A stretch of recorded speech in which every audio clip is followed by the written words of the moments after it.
So I learned this interesting toolkit there about how to tell stories about technology, how to design better products that are user first, how to deeply bring the customer or the user's needs to these, brilliant engineers to build a better product, all those sorts of things. And while on that journey, went through my own set of women's healthcare challenges in my early 20s, living in New York City, working at the time Google's creative lab there.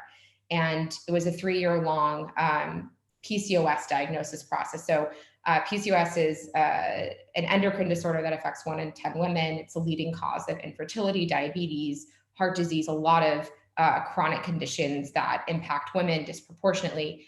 And it's one of those like classic chronic conditions that are really hard to diagnose.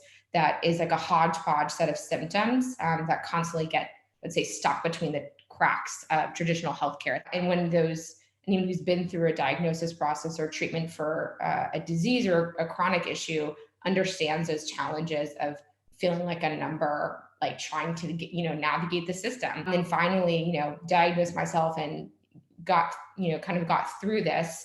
And after all that, asked myself, if I can't navigate healthcare, how does any other woman navigate this? This was like clearly not designed for women. I felt like a number. That's so fragmented. There's no soul. There's no brand or trust. This is a very intimate part of my life, and it felt highly transactional. There was, after this whole, diagnosis saga, then there was no real action plan on what to do about it.